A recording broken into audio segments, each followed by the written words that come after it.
Hey there, I'm Ava, 32 years old, thriving in my marketing career and living what I thought was my dream life. I've got an incredible house in the suburbs, and my husband, William, is a brilliant software engineer who's always had my back, or so I believed. Things started to unravel when my mother-in-law, Linda, began acting strange. Now, Linda and I have never been close, but suddenly she's all buddy-buddy with Luna, the daughter of our new neighbors.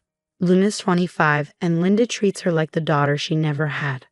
Hey William, have you noticed how much your mom's been hanging out with Luna lately? I asked one evening over dinner. Huh? Oh yeah, Mom said she's helping Luna with job applications or something, he replied casually. I shrugged it off. That's nice of her, I guess. But I couldn't shake this weird feeling. Every time I saw them together, they'd be whispering and giggling like schoolgirls. It was unsettling. During our weekly game night, I vented to my friends, Tom and Karen. Am I overthinking this, or is Linda acting weird? Karen raised an eyebrow. Weird how? She's suddenly best friends with Luna. It's like they've got some secret joke that I'm not in on. Tom laughed. Maybe they're planning a surprise party for you. I wish you were that innocent. Work was crazy, and I was up for a major promotion, so I was practically living at the office. Meanwhile, William started coming home later and later. Another late night? I asked, trying to sound casual. Yeah, this project's brutal. Don't wait up, he said. I wanted to believe him, but my gut told me something was off. One afternoon, I was grabbing the mail and spotted Linda and Luna huddled together on Linda's porch. They went silent as soon as they saw me. Hey Ava, Luna chirped, overly cheerful. How's work? Busy, I replied, forcing a smile. What are you two up to? Linda waved it off. Oh, just some girl talk, nothing you'd be interested in, dear. Right, because I'm not a girl or anything. That night, I couldn't sleep, replaying all the strange vibes in my head. The whispers, the late nights, the awkward silences. Was I just being paranoid or was something seriously wrong? Little did I know, my perfect life was about to implode. The people I trusted were the ones holding the matches, ready to burn it all down. Monday morning, I walked into work, ready to crush my presentation for the promotion. But something felt off. People were whispering, giving me sideways glances. After my presentation, my boss, Mr. Johnson, called me into his office. Aha, we need to talk, he said, looking uncomfortable.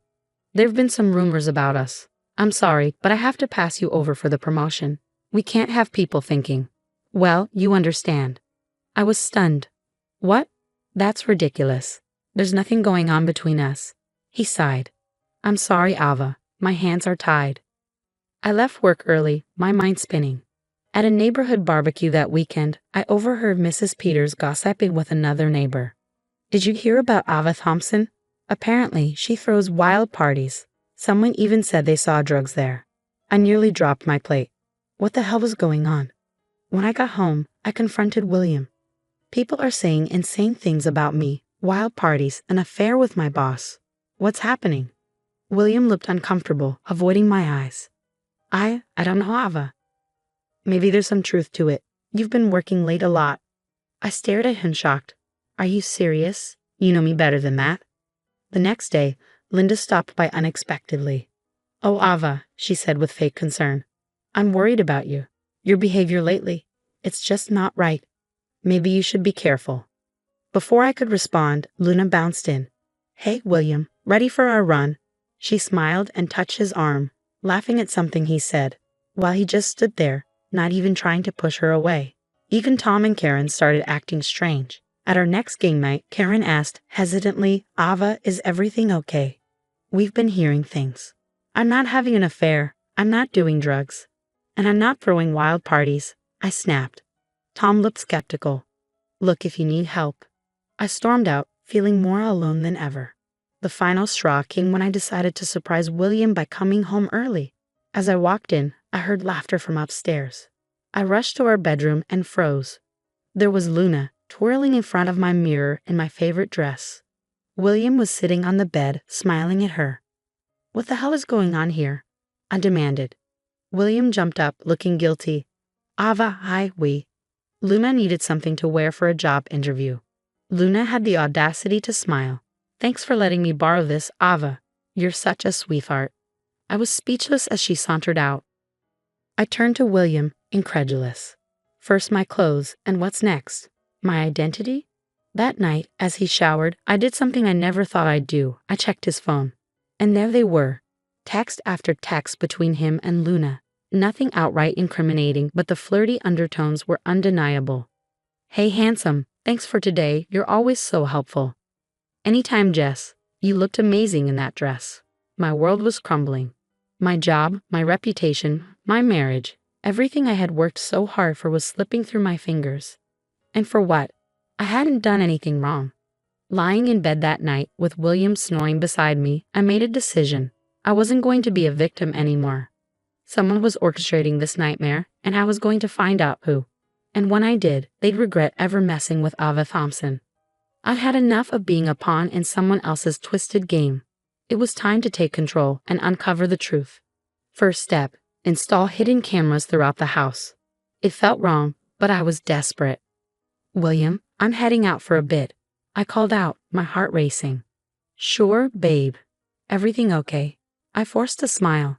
Just peachy. Next stop, a private investigator's office. Dave, the PI, looked like he'd seen it all. So, you want me to tail your mother-in-law and some young neighbor? He asked. Eyebrow raised. Exactly. Something's not right, and I need proof. Back at work, I swallowed my pride and knocked on Mr. Johnson's door. Sir, can we talk? I need to explain what's really going on. He listened skeptical at first, but as I laid out the bizarre series of events, his expression softened. Ava, I had no idea. I received anonymous tips about your misconduct. I should have talked to you first. Relief washed over me, at least someone believed me. That night, I called an old friend, Alex, who had become a hotshot lawyer. I needed legal advice. Ava, long time no talk. What's up? I spilled everything. Alex whistled low. Damn girl. You're in a mess. But don't worry, we'll figure this out. Days passed, and the evidence started pouring in. I was reviewing the camera footage when I saw it. Linda and Luna sneaking into my home office, planting what looked like drugs in my desk drawer. Those lying, manipulative. I bit back my words, fury building inside me. Then Dave called with more news. Miss Thompson, I've got something. Your mother-in-law, she's been paying the neighbor girl. Looks like she hired her to seduce your husband. It all clicked. Linda had orchestrated the entire thing, using Luna as her pawn to destroy my life. That evening, I confronted William, laying out everything I had discovered. Ava, I don't know what to say, he stammered, his face pale. How about the truth for once? I snapped. William broke down, tears streaming down his face. Luna came on to me hard. I was flattered. Nothing physical happened, I swear, but I liked the attention. I'm so sorry, Ava. I never meant for this to happen. I stared at him, the man I thought I knew. You're sorry. You let your mother and some girl destroy everything we built because you liked the attention. Please, Ava, he begged, reaching for my hand. We can fix this. I love you. I pulled away, my voice cold. Fix this. This isn't a broken vase, William. This is our life, our marriage, and you stood by while it burned. As I walked out of the room, leaving William sobbing on the couch, I felt a strange sense of calm. The truth was out. Now, it was time for justice. I picked up my phone and dialed Alex. Hey, it's me. I've got all the evidence. What's our next move? Alex's voice was firm. We build a case, Ava. And then we make them regret ever messing with you. For the first time in weeks, I smiled. They thought they could break me, but they had no idea who they were dealing with. Ava Thompson doesn't go down without a fight. And this fight, it was just beginning. The day of reckoning arrived when Mike's entire family gathered for his sister's birthday. I knew this was my moment. With Alex by my side for support, I walked in, head held high. I have something you all need to see, I announced, setting up my laptop. The room fell silent as the footage of Linda and Luna played on the screen. Gasps echoed through the room as the footage of Linda planting drugs in my office played. Mom, what the hell? Mike's sister exclaimed, her face a mix of shock and disgust. Linda sputtered, her face flushed. It's not what it looks like, but I wasn't done. I turned to William's siblings, holding their gaze. Did you know about Linda's gambling problem? She's been embezzling from Dad's pension to fund it. I presented the bank statements and casino records for all to see. The shock on their faces deepened. Finally, I addressed the neighbors. And Luna, this isn't her first rodeo. She has a history of conning married men. I've got testimonies from her previous victims. The final bomb had dropped. The fallout was immediate and intense. William's family turned on Linda, their voices rising in anger and disbelief. In the chaos, my phone buzzed. It was Mr. Johnson. Ava, the board reviewed everything. We want to offer you the promotion, along with a public apology. Can you come in tomorrow? I smiled, feeling vindicated. Absolutely, sir. Thank you.